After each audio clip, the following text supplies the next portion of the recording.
Channel. आज आपण खेकडे बनवणार आहोत. आपण खेकडे स्वच्छ धुवून घेतलेले आहेत. 1 किलो खेकडे आहेत. आता आपण कुकर ठेवलेला आहे. कुकरमध्ये आपण तेल टाकणार आहोत. 3 ते 4 पळी तेल टाकले मी. आता कांदा टाकलाय त्याच्यात. कांद्याला आपल्याला छानसा लाल कलर येऊस्तर परतून घ्यायचं आहे तेलामध्ये. मीठ टाकायचं आहे जेणेकरून ते कांद्याला लवकर कलर येईल. आपला कांदा आता थोडासा लाल झालेला आहे. आता आपण याच्यामध्ये टोमॅटो टाकणार आहे. टोमॅटो परतून घ्यायचं आहे. टोमॅटो छान परतले की आपल्याला त्याच्यामध्ये अद्रक लसूणची पेस्ट टाकायची आहे.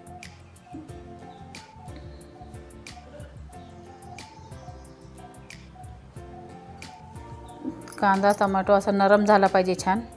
त्याच्यामध्ये हळद टाकायची.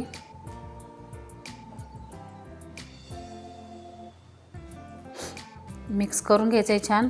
आणि मग आता आपण याच्यामध्ये खेकड्यातलं जे पिवळं असतं, पिवळा जो गर निघतो आतला, तो आपण टाकलेला आहे त्याच्यात. ते पण मिक्स करून घ्यायचं आहे छान. त्याच्याने त्याला तेल सुटतं आणि चव देखील छान येते. आता त्याच्यामध्ये आपण खेकडे सोडायचे आहेत. मिक्स करून घ्यायचं आहे चांगलं छान. त्यांना थोडंसं वाफळून द्यायचं आहे. नंतर आपण याच्यामध्ये गरम पाणी टाकणार. आता हे बघा, तुम्ही बघू शकता छान मिक्स झालेले आहे. आता आपण याच्यामध्ये गरम पाणी टाकतोय. गरम पाणी टाकल्याच्यानंतर आपल्याला ह्याच्या 6 ते 7 शिट्ट्या करून घ्यायच्या आहे. पहिली शिट्टी आपल्याला फुल फ्लेमवर करायची आहे आणि नंतरच्या ज्या शिट्ट्या होतील त्या आपल्याला लो फ्लेमवरती करून घ्यायच्या आहे, जेणेकरून आपला खेकडा छानसा शिजेल आतून पण आणि सॉफ्ट होईल तो.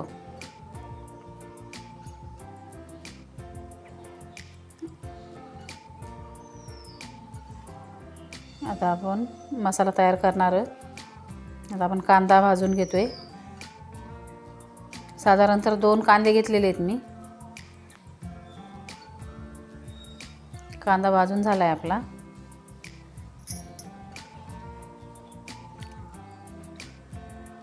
आता याच्यामध्ये आपण थोडंसं खोबरं टाकणार आहे. अद्रक लसूण आणि खोबरं. आपल्याला असा मसाला तयार करायचा आहे. आता याच्यात थोडं तेल टाकायचं.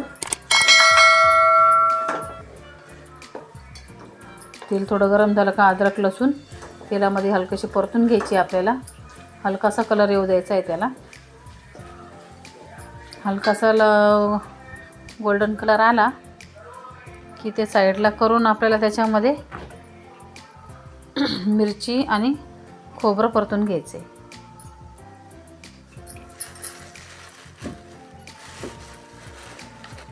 तुम्हाला जसं तिखट हवं असेल त्यानुसार तुम्ही हिरव्या मिरच्या वापरू शकता.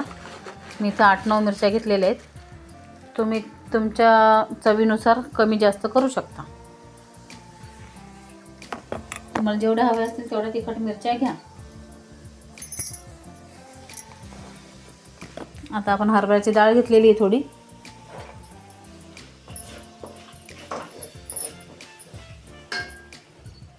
डाळीमुळं आपल्याला ग्रेव्ही घट्ट करायला सोपी जाते. आपल्याला हवी तशी घट्ट किंवा पातळ करू शकतो आपण. चण्याची डाळ आहे ही. कुणी हरभऱ्याची डाळ म्हणतं, कुणी चण्याची डाळ म्हणतं.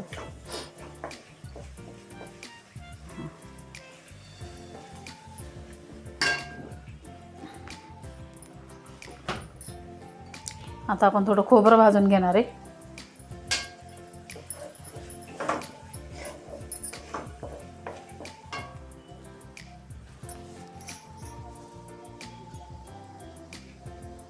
आता आपलं खोबरं पण भाजून झालेलं आहे. आता आपण सगळा मसाला एकत्र करणार आहे आणि एकत्र असा करून ह्याची आपण फाईन पावडर करून घ्यायची मिक्सरमध्ये. आपले खेकडे पण शिजलेले आहेत. आता आपण याला फोडणी देऊया. मी पातेलं ठेवलेलं आहे एक. तुम्हाला हवं तसं त्याच्यामध्ये तेल टाका. थोडं तेल जास्त असलं की भाजी छान लागते. हा माझा मी घरी बनवलेला मसाला आहे, होममेड मसाला आहे. तुम्हाला जर हा मसाला पाहिजे असेल तर तुम्ही मला कमेंट करा. मी तुम्हाला त्याची लिंक पाठवून देईल. मसाला असा छान आहे हा. तुम्ही चिकन मटन कशामध्ये पण टाकला तर भाजीनं छान चव येईल. आपण होममेड मसाला, अंबारी मसाला आणि हळद टाकलेली आहे. लाल मिरची पावडर थोडीशी घेतलेली आहे. लाल मिरची पावडर जास्त नाही टाकायची, आपण हिरव्या मिरच्या टाकलेल्या आहेत त्याच्यामध्ये. तुम्हाला जसं तिखट आवडते त्यानुसार तुम्ही मिरच्या कमी जास्त करा. आता आपण मिक्सर केलेला मसाला जो होता, कांदा खोबरं वगैरे सगळं आपण भाजून मसाला तयार केलेला तो टाकलेला आहे. आता तो छान परतून घ्यायचा आहे.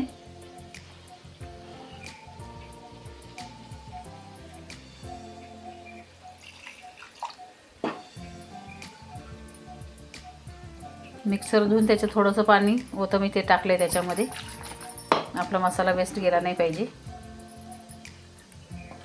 त्याला तेल सुटोस्तोवर परतून घ्यायचं आहे. तुम्ही बघाल आता याला तेल सुटत आले म्हणजे आपला मसाला परतला आहे छान.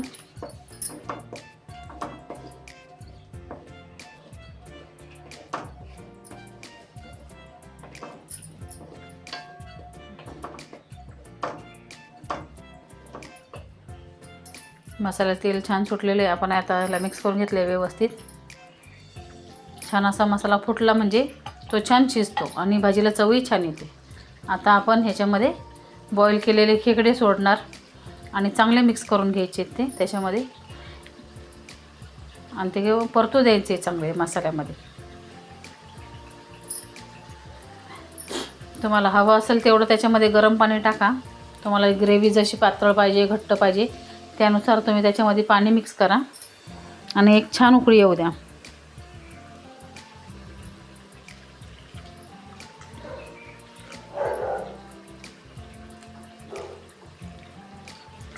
तुम्हाला ही जर रेसिपी आवडली असेल तर नक्की मला कमेंटमध्ये सांगा कशी झाली आहे ही रेसिपी. जर तुम्हाला माझी रेसिपी आवडली असेल तर माझ्या चॅनलला लाईक, सबस्क्राईब आणि शेअर करा. फॉलो करायला विसरू नका. आता ह्याला छान उकळी येऊपर्यंत ठेवायचं आहे आणि एक उकळी आली का ह्याला 5 मिनटं बारीक गॅसवर उकळू द्या आणि नंतर तुम्ही सर्व करू शकता. ह्याला बघा छान उकळी आलेली आहे. तुम्हाला जसं हवे असेल तेवढं घट्ट ठेवा किंवा पातळ ठेवा.